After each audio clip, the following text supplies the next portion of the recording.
I've got here this 2017 C63S. Is in insane color combination. Fully murdered out the classic C63S. But what's not so good about this car is being a 2017, does not have wireless CarPlay and Android Auto, no touchscreen either. That is something we're going to be fixing in this video. Welcome everyone to another episode of DIY Made Easy. And without any further delay, let's get started straight into the video. Now, I've made numerous videos on how to install one of these screens, but this is one of our new screens, and this is going to be a more of a comprehensive video for those of you wanting to do a DIY at home. So you're gonna see everything you're gonna need, which is the absolute minimum, and also what's recommended and how is it recommended to do so. Now, just to give you guys an overview of what's happening with this install is we're gonna be removing this whole center part here. It's only held in by 2 screws, this one. This is just clips around here for this part. The screen, I think, is again 2 screws. This one is 3, 4, 5, 6 screws for the glove box. And it's gonna be just clips for your A-pillar. Now, if you're doing a DIY at home, it's good to have some patience and take your time to do things. These cars are very well built, so the clips might be a little bit stiff or hard to get to in the first go. And to avoid any kind of damage, try to use microfiber cloths in as many places as you can. Now, I have done these installs numerous times, so I don't need to use a micro. I'll still try to use wherever I can, but I don't need to go like in very particular of using microfiber onto literally everything. All right, so starting the disassembly is very easy. To take this trim out, you can get your fingers on either side, pull that up. You see these 2 tabs, push them down, and then this trim will pop straight up from either side. That's the trim out. Now you can keep this on the side. Next one, you see 2 Torx 20 here. All right, keep your Torx screws handy. All right, so once you have removed those Torx screws, you can go ahead and remove this whole center console. Now there's gonna be a few plugs underneath that you need to remove in order to get this out. Just lift it up from the bottom. So once you lift it up from the bottom, you'll see there's 2 white connectors underneath here, and there's going to be 1 black connector right underneath your volume control knob here. Get that out. So that's really the first section of it. Now, second part you have to remove is this 12-volt socket plug at the back. So it's just an L clip. So you push it up, and that should remove the L clip. And now if you have the clock, there's going to be 3 connections around here, and if you do not have the clock, there's only going to be 2 connections for these 2 trims. So let's go ahead and remove those 3 connections, and that will release the whole of center console. All right, with the center console out, the next part we want to remove is the NTG5 radio as well as your screen. That silver bit there, that the whole thing is your NTG5 radio. That's what's running your current infotainment system. So that is what we're going to be removing next. Only held in by 2 Torx 20 here, 1 there and 1 there. This will slide out. Once this is sliding out, you can undo all the connections from behind, and this can sit on the side. So once you have undone all the plugs for this, put this to the side. We'll go ahead and start removing the screen as well as the glove box and A-pillar. So now in order to remove the screen, you have to remove this grill out here. Now this one, because the car sits in the sun all the time, this one gets baked, very brittle. So be very careful. Now I know there's 6 tabs holding it down, 1, 2, 3, 4, 5, 6. So just use a really soft plastic trim tool and pop this out. Take it very slow, very gently, get them out one by one. So let me quickly put the camera away because I can't get my camera to reach around here, and get this trim out and then show you where the screws are. So once you've removed that grill, the mesh around there's gonna be 2 Torx 20 here. You see the bigger holes there. If you just put in your screwdriver, you can feel it, or you can have a peek, from up top. You can also see it. The 2 Torx 20 is what's holding the screen in place. So you can go ahead and start undoing the screws. Now remember, these screws have something on top to block them from falling out. So even if you undo it all the way, it's not gonna come out with your screwdriver, even if it's magnetic. So what you wanna be doing is when you pull the screen out, after undoing them or loosening them, then you can pop them out.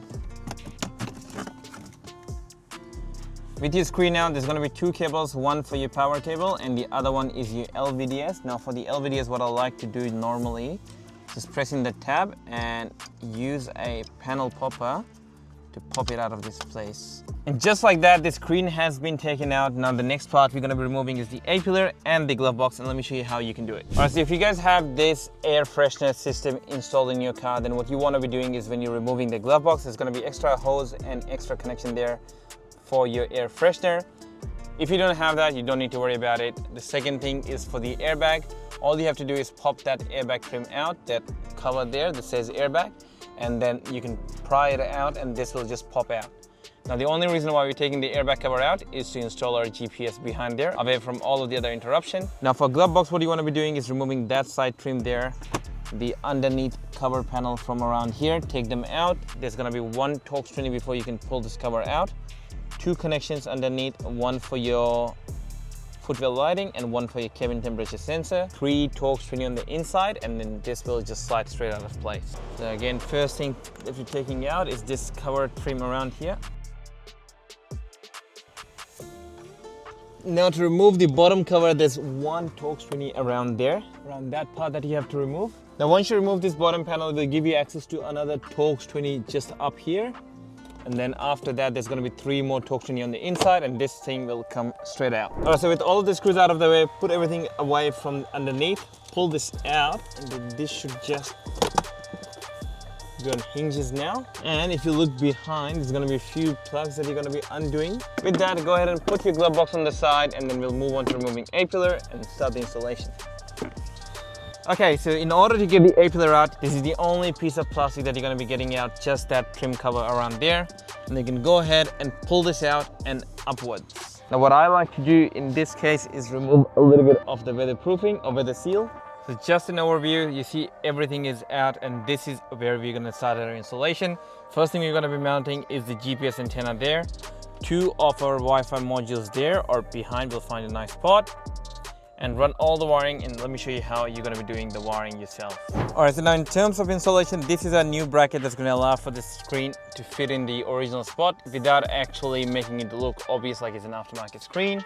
Now this cable right here is a USB to AUX. This is going to go into your center console. 2 of your 4G antennas, your GPS antenna, your LVDS display signal cable. This is what retains your original car display onto the new screen, and the main quad lock power harness. And this is what's going to allow for you to have audio via your YouTube, Netflix, all of that onto your car speakers.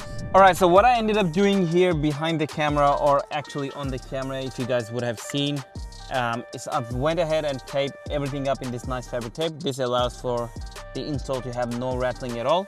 Now the one thing that we want to do from the original car side, that's the original quad lock plug there.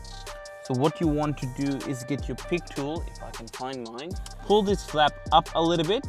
Once you pull it up, then this will just slide out of its place.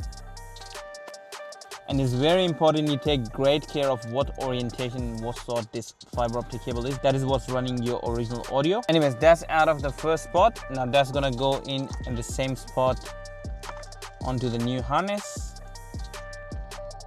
And you wanna hear that clicking sound. So you'll see it says number 2, that's where the locking part is. And you wanna hear a clicking sound. Yep, that was a nice click. The other side is gonna get connected to your factory side harness. So just go in here.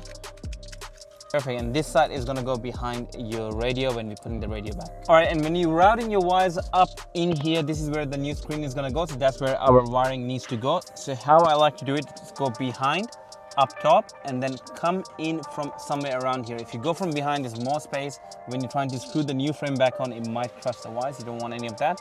So go from here. There's a small opening around here where you can pull your wiring out, and that's the best way to do it without damaging any of the wiring. This here is my USB AUX converter that I've run into the center console. It's again just 2 Torx screws here. Take it out, pull it in, and connect it to your media interface 1. That's just gonna chill there for now. Now my GPS module has been connected on the side, so this is gonna come in again from the same spot here. Actually, before doing my GPS, I would like to get the main power harness up there. That way it's easier for me to run the rest of the wiring, because once it gets clogged, it's a bit hard to run in thin wires.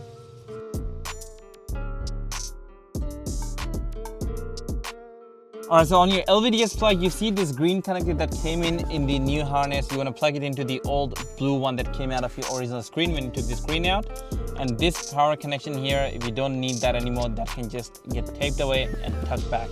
For your power harness or the main harness for the screen, get a bit more room. That can sit there. Rest of this, I'm just going to tape it up, put it all nice and neat in there. Now, Wi-Fi antennas is a very good question. Now, I usually would mount them somewhere around here, but I've noticed for them to perform better if I mount them on top of the glove box. that's where I've started to mount my Wi-Fi antennas now, since I have the glove box out anyways. Now if you notice, this kit here came with two 4G antennas, and the question a lot of people ask, is it important to mount both of them? And the answer is yes, you need to mount both your 4G antennas to have best connectivity. Okay, next thing we're going to be mounting is this frame here. Now you see there's two of these holes that have nothing in it. Now in order to get this frame to mount on here, you want to get these screws from the original one, the original screen, pop the screws out, the two Torx 20 that we undid before, and put them in here before you slide it in. So once you slide it in, you have your connections out. So how I like to do it is have all my antennas and LVDs on one side and have the main power harness on the other side. So I'm just going to twist them around, have it that way, and feed them through. Get the screws in here and put the frame in place.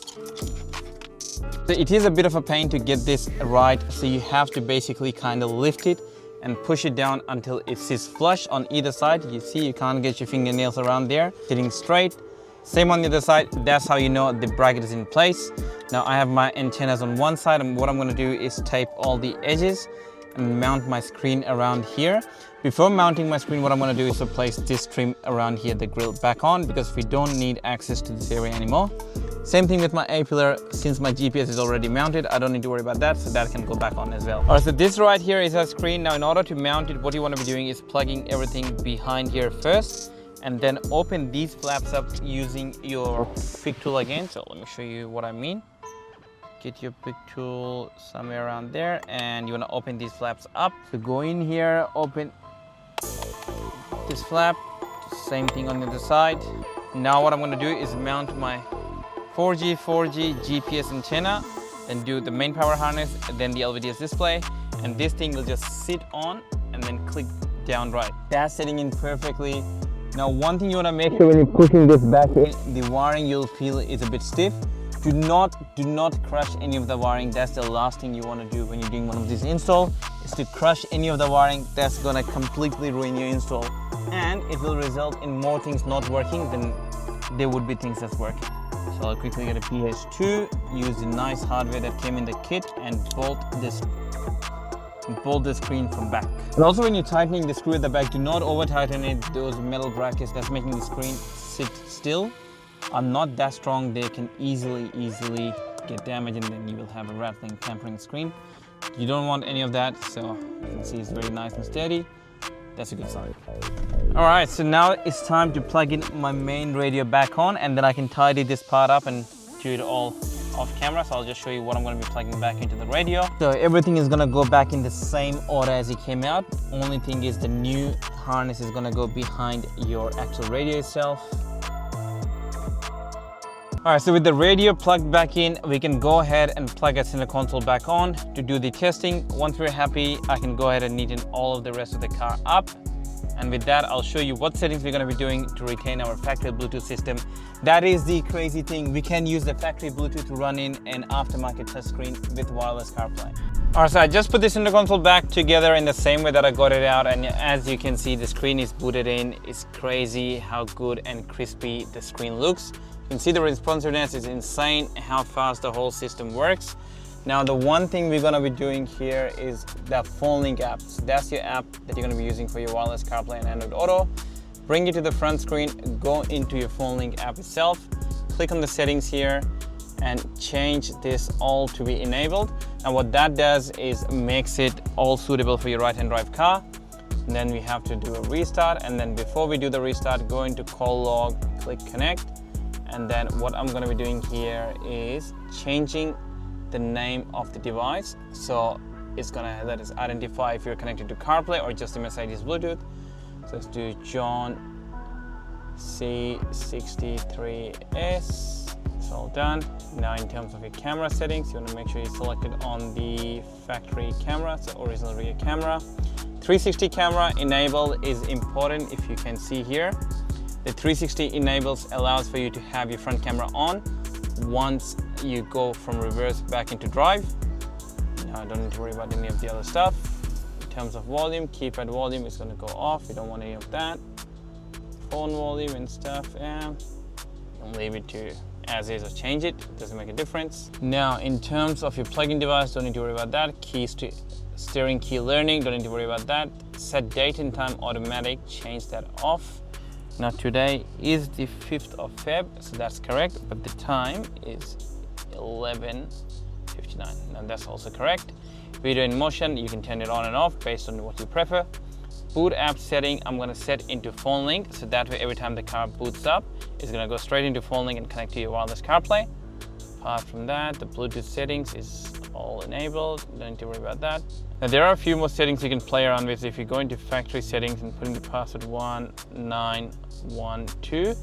Now I do not recommend to do much changes in here just because it's all set up for your car.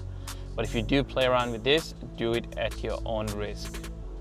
And door status, I don't want that to be enabled. That's gone. Air conditioning, yeah, we'll keep it on because it's very handy to have the air conditioning ribbon down here. Floating button, no. Radar enabled. That's all right, don't worry too much about these things. All right, so as you can see, I'm connected here in my CarPlay now. Because this system is running through my factory Bluetooth system, I do not have to do anything else for my audio, calls, everything all going through my original Mercedes Bluetooth system, fully integrated with my steering wheel controls. You can see fully wireless touchscreen. Can also use my dial to control it. You can see the speed. It's insane how rapid and quick this system responds. Crazy system, guys. Now, if you guys have any of this question or you want to buy this exact kit from our website, log on to www.westernautocustoms.com.au, or you can simply send me an email on info@westernautocustoms.com.au, or give me a text or call me on 0475 469577 to see how I can help you with your car. Peace.